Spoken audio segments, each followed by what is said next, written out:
So I originally had this scripted, but I have a lot of things that I want to say on the show, even with my official review. So with that being said, I'm gonna ignore for the most part my writing that I have here because it's way too vague, and I'm just gonna go episode by episode and talk to y'all guys about how I feel about this show. So good evening, ladies and gentlemen. Welcome to Action Bros Gaming. She-Hulk ended Thursday, and I could not be more happy because holy shit, that show was freaking awful. I mean, it was an absolute dumpster fire. Like, imagine Oscar the Grouch, but on fire. Show has a lot of problems. So, I'm sure you guys are wondering, like, why is it so bad? Well, I'm going to tell y'all guys. So, I'm going to go episode by episode and talk about most of my various points. I'm going to try and spitball them pretty quickly. But for those who don't want to sit through all of that, I'll kind of give y'all guys a brief synopsis. Character-wise, it's very lacking. A lot of the characters seem two-dimensional. They're either really, really good and awesome and morally great, except for some plot issues, or they're absolutely terrible and you never want them to see the light of day again. By the way, most of the people that are bad are men. This show just shits on the whole IP. It takes an absolute green dump on what made Hulk so cool back in the day. Even in 2008, the movie that came out with Edward Norton was still pretty good. I liked it. And then the plot is just, well, that's what we'll talk about. The plot is just everywhere. They want to make it like a sitcom where it's like everything kind of goes back to normal at the end of the episode, but then again they have they have plot threads that go from episode to episode, which means you need to watch the whole thing through. And then, at the very end, it all ends up to basically being nothing, which is complete, just utter horse crap. It's bullshit. So let's go episode by episode over here. So, oh, is it not showing? Oh, it's not showing it, is it? That son of a bitch. Fuck. That's fine. I'll just have it on main cam. So with the first episode, my biggest problem is Jen Walters herself, the main character. She's a relative of Bruce Banner, aka the Hulk, and she's a lawyer. You know, she likes French fries, lawyering, drinking, and men who listen. So that's really about all that you learn about her throughout the show. So that's not that great, but there's one scene in particular where she's talking to Hulk, because there's a moment where they get in a car accident. His blood gets on her, which is bullshit, because if your cousin has blood that is basically nuclear waste, I wouldn't get near them if they're bloodied and I'm bloodied, because I don't want that shit near me. I understand she's trying to save his life. One, I don't think she could have pulled him out of the car or ripped the door off, for that matter. But two, the way that we talked about it on stream, but the way that the blood comes down on her wrist out of basically nowhere and dripping profusely was utterly contrived. It was ridiculous. Anyway, now she has to balance being a She-Hulk and a Hulk. Surprise, she does it perfectly. She's able to do it without any sort of training, and she talks to Bruce about this because Bruce is like, wow, holy shit, how'd you do this? And she goes, well, that's my secret, Cap. Well, here's the thing, Bruce. I'm great at controlling my anger. When I'm catcalled in the street, when incompetent men explain my own area of expertise to me, I'm an expert because I do it infinitely more than you. And she goes, I have to deal with being angry every day because otherwise I'll get called emotional, difficult, or sometimes I'll be murdered. And I was like, whoa, hold the phone. And she goes, I'm good at this because I do it infinitely more than you. And I was like, nope, that's it. I'm done. You've closed the case on this one. My judgment's been decided from episode 1. You don't get to say that to Bruce Banner. Like, this man has gone through hell and back. He has ran from the Fed. He has distanced himself from all of his close relatives and friends. Has no life. Can't have children. Which this show also retcons. And his life has basically been ruined due to this Hulk creature. It's a curse. That's what makes Bruce Banner's character so interesting, because otherwise you just have a super soldier serum, which they complain about later on in the show. that, because this plot is basically super soldier serum. The problem with the Hulk is that this serum you can't contain. It is supposed to be anger, unyielding, you know? But she's able to transform, you know, to and from like it's no big deal. That for the first episode, honestly, is what really set me off in this show. It starts you off on a bad note, has a bad taste in your mouth, and it really makes the ride seem like it's going to be utter trash. She becomes She-Hulk, and her law firm says, hey, because you're She-Hulk, you can no longer be a lawyer here. And she goes, that's weird.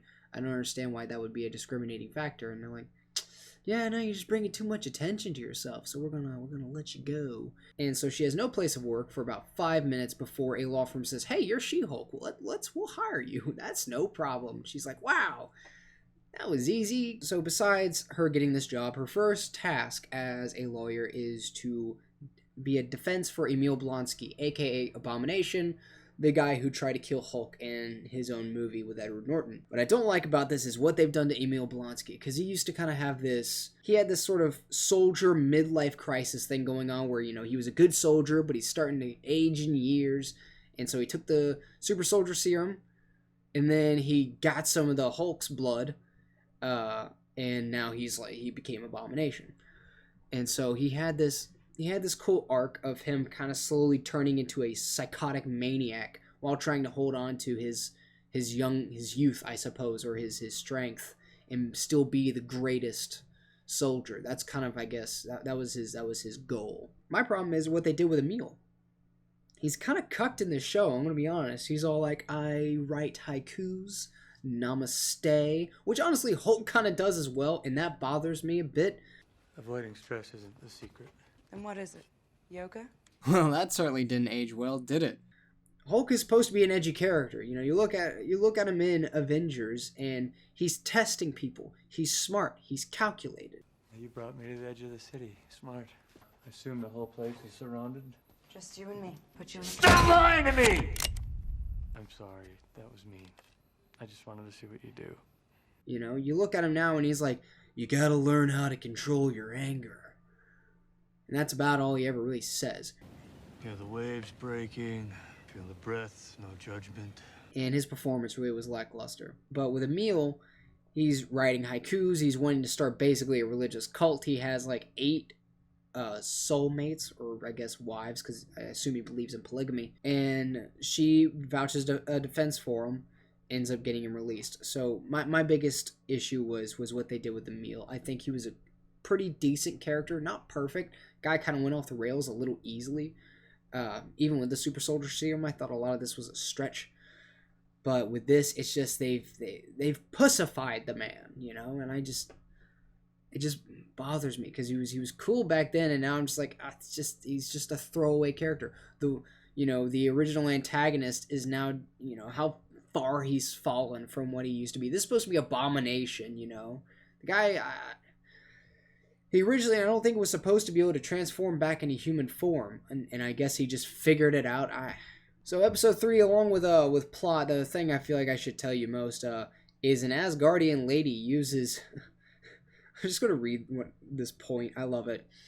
So Dennis, one of the misogynistic males that we quite frequently see in this show, he's fooled by an old Asgardian lady who uses magic to impersonate Megan Thee Stallion and gets him to spend about $175,000 on her in basically fraudulent money, or basically not. Would it be frauding the man? I don't know. I think it was fraudulence. Yeah, an Asgardian lady uses old magic to impersonate as Megan Thee Stallion. Dennis is dumb enough to believe it, which I know people can be pretty dumb, but I don't think they're that dumb. I don't think this Asgardian lady even knows who Megan Thee Stallion is. She has no reason to. And just Asgardians can use this sort of magic. Like, this messes with the universe on so many levels. We could have used this sort of magic before. Moving on to episode 4, I think this is a gross negligence on Wong's part, because there's a lot of cameos in this show, including Wong from Doctor Strange. This guy who's trying to do, I guess, kind of not parlor tricks, but he's doing simple magic in front of a big stage, and nobody's really grasping it until he puts on a sling ring and I love telling the plot because it's so stupid. It's hilarious. So he picks one of the audience members to be, I guess, a guest on his performance, right? To help him with his performance. And he chooses like the most drunk chick in the audience, complete flat out. Like, this woman is wasted. She's slurring her words, obviously cannot consent to anything that's happening in this situation. And then he opens up a portal to a demonic realm and leaves her there. Like, I think it would be one thing if you're wanting to be a magician and show this stuff and be like, I can show you the wonders of the world, the Statue of Liberty, the Great Wall of China, Norway, my house. I don't know. Just anything. Like, he can open, it could be just a visual, spectacular thing because, there's sparks flying when you open up a sling ring. It could be cool. But no, he opens up a demonic realm. It's supposed to be a disappearing act because he lets her walk in and then shuts the door. You could have gone anywhere. You could have put her 2 blocks away just to open and close, But no, you had to send her to a goblin realm and leave her ass there.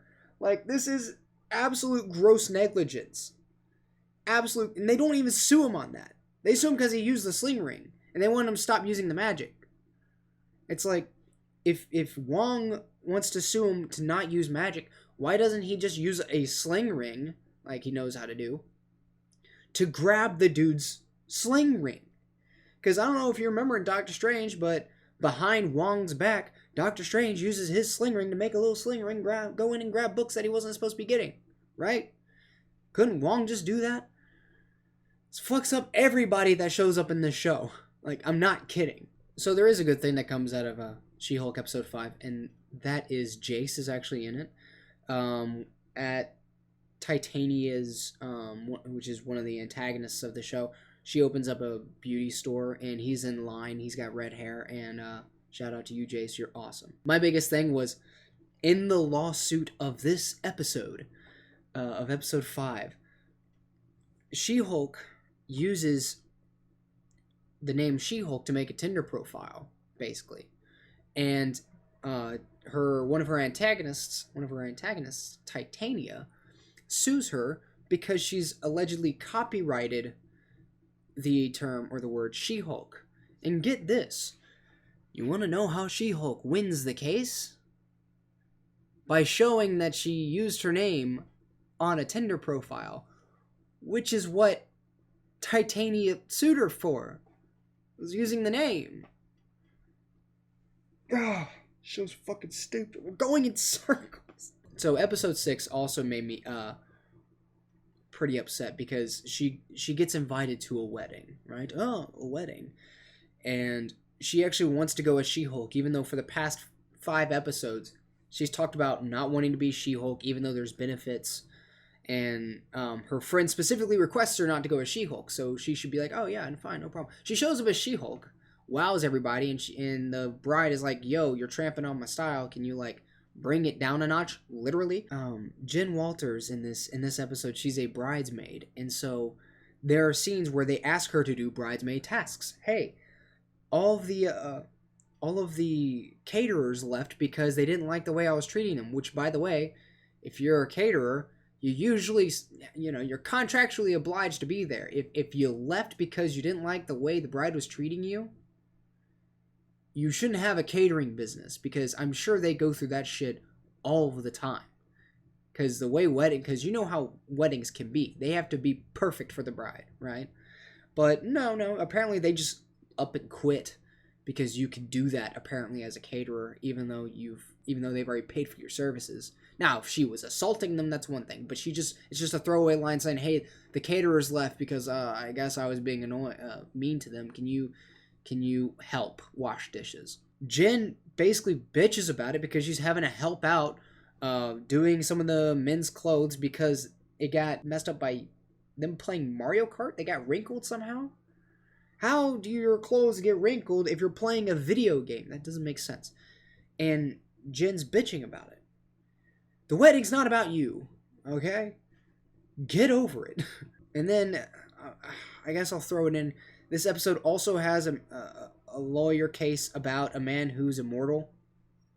because this guy doesn't need to be immediately arrested and studied, because that's exactly what any government would do as soon as they find out that there is a man who is actually immortal. They're going to find him. They're going to arrest him. No one's going to know about them because they're going to erase their entire history of existence.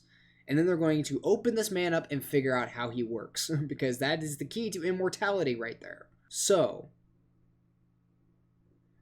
yeah, moving on. Episode 7 was actually pretty funny. I enjoyed this one. It actually has Emil Blonsky, and by this time I kind of was warming up to Emil's complete character change. I would have rather them just chose a new character, but whatever. I basically enjoyed it because I find religious cults to be pretty funny, and this was a religious cult, and I found it pretty funny. So, you know, if you want to watch any of them, episode 7, meh, not really worth it, but, you know. Episode 8 is also really fucking stupid because, again, Jen is incompetent as a lawyer. She's representing Leapfrog, who is a superhero who wears a frog outfit, goes to stop a crime, which was a dumb situation all around if you actually look at it. She's representing a superhero who's named Leapfrog, who has twin jets on his boots. He activates them, they catch on fire, and he's suing a costume designer for damages. So, when you're discussing things with your client, you want to figure out the full story, right? Everything. You want to know the ins and outs of what happened, what exactly went down, so you can make a compelling case, right? Well, as she shows up to do her lawyering at the court, guess who's to walk in but, of course, Matthew Murdock, aka Daredevil. Another cameo, and I was like, no, because this is a guy that I genuinely care about. This is a good character. As the court case continues, she finds out, because her client says it, that he put jet fuel in his boots, which apparently he wasn't supposed to use. It was the proper fuel, and thus malfunctioned his boots and lit him on fire. So, if you're a lawyer representing this client, you would want to ask him what fuel he put in the jet boots, because that's what he's suing about, right? You would want to figure out everything that could have possibly happened with these jet boots for them to have gone wrong. So you want to know everything about your client. She finds this out right then and there when he says he used jet boots. And she's like, what? You use jet boots? Why didn't you tell me? And I'm like, good question, Jen. You should have asked. You should have asked, hey, what could have malfunctioned in your jets? Did you put in the wrong fuel?